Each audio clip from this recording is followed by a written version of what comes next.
Librarians spend all day long just sitting and reading. Libraries are super quiet. Shh. What do we need libraries now that we have Amazon? These are just some of the things that I have heard over the years said about public libraries. A few months ago, I was at an event and I was wearing my name tag. And on it, it said my name, that I work for the public library, and it had my title on it with the word innovation. And the woman that I was speaking to, I watched her as she glared at me, and she looked up, and she looked at the name tag, and she said, "What does the library do that's innovative?" Ouch, that stung. And I am constantly surprising people about what public libraries are doing these days. Even my earliest memory of public libraries were dark and dingy. But still, something about that day just bothered me, and I knew I had to scream from the rooftops because people don't know what they're missing. Public libraries are vibrant community centers where everyone is welcome. And it's that accessibility, which is why I'm so passionate and why I'm standing here today. The access to that kind of freedom. You see, back in 1960, my grandparents had to flee their home country of Cuba, and they had to leave almost everything behind. Well, almost everything.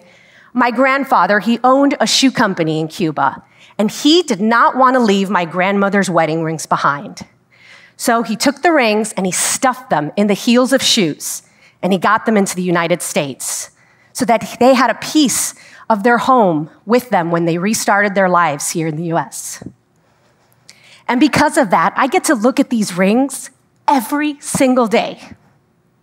And they're a constant reminder to me of the sacrifice that they made for a chance for me to have freedom and for my children to have freedom. And libraries are leveraging that accessibility, giving us the chance to grow, to learn, to be better versions of ourselves. And inside, you will be shocked by what you will find. Do you want to touch a stingray? Come and check out a pass, and you'll get in free to the aquarium with it. Would you like to see the solar system? Come and borrow a telescope, take it home. Some libraries are even letting people take power tools and bicycles home. And it's that experience that is just changing the way that libraries are serving their communities. A few months ago, I was in one of the libraries, and a woman, Peggy, came in. She walked over to the computer area. And she was a ball of nerves. She was clutching her cell phone, she was holding on tight to it, and she looked up at the employee and said, "Oh my gosh, I need your help. I don't know what to do. I've got to get this court document uploaded. I'm not sure how to do it. Maybe scan." And the man looked at her and said, "Don't worry, we'll take care of it. Whatever you need, we will help you." And I watched the tension in her shoulders drop. And she actually said to him, "I depend on public libraries. I don't know what I would do without you." And that is happening all around this country, in communities big and small, and libraries are adapting to the communities that they serve. And technology plays a huge role in that. Think about email. It's something that you use every single day. I certainly take it for granted. But libraries are helping people every day set up emails. It's one of the most common things that library staff work on. And now think about it for a second. What would life be like without using your email? Buying something, applying for a lease, or applying for a job would become nearly impossible. But libraries are teaching people how to set emails up and teaching them how to use them without judgment. How many places do you know in America where you can get that kind of help? It's like the saying goes, if you give a man a fish, you feed him for a day. if you teach a man to fish, you feed him for a lifetime. And public libraries are feeding the hearts and minds of communities around this country. They're also feeding their bellies. During the COVID-19 pandemic, libraries around the country started providing food access programs to help fight food insecurity. And that accessibility has helped connect with communities. Last month, I was in one of our libraries, and I was working on emails, and a woman came in, let's call her Betty.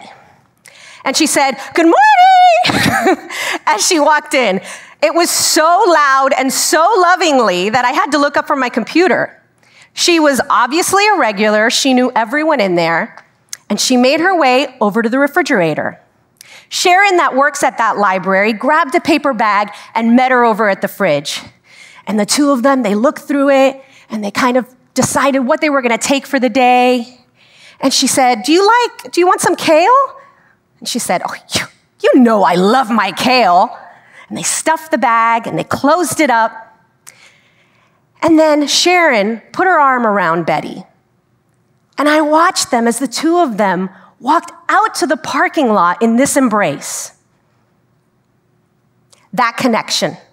That's another reason people love their libraries. The lonely, they feel a little less lonely. Those who feel like outcasts in our society, they have a place of belonging in our spaces. If you walk through one of our libraries, you might find some adults over in the community room doing Tai Chi. I have no idea what Tai Chi looks like. I'm not even gonna try. But take a class. I probably should. Or you might find some teenagers over in the computer lab learning how to code. There's a woman making something in the 3D printer. Or there might be a young man just looking for a cool place from the hot sun. My grandparents are gone now, but I know that they treasure that I fight and advocate for libraries and the inclusivity they provide. And I got an example of that a few weeks ago. I got invited to help one of our librarians do a story time. Now, story time is a pretty foundational program for children in our libraries. It helps kids learn early literacy skills. And so she was doing a special bilingual story time. And I speak Spanish, so she asked if I would help her. I was super excited. So I showed up, and I was shocked. Annie, the librarian, she knew the name of every single one of the kids in that story time. There were like 30 kids. And so we got ready. There were a few new people who came specifically for the bilingual story time. And a woman sat in front of me. And she spoke Spanish, and her son Bruno sat in her lap. And so the way that it went was Annie would read a page in English of the story, and I would read a page in Spanish. And when it got to me and I read that page, I tell you, Bruno's eyes just lit up as he looked at me. Those big, brown, beautiful eyes. And in that moment, we connected. And maybe he felt like he belonged a little bit more because he heard his language in that space. And libraries are always welcoming everyone to feel that way. So I want you to do something. I want you to go to your public library. Walk, run, bike, swim, I don't care, whatever it takes, go to a library. See what you'll discover and who you may connect with. Oh, and I promise, we still have books.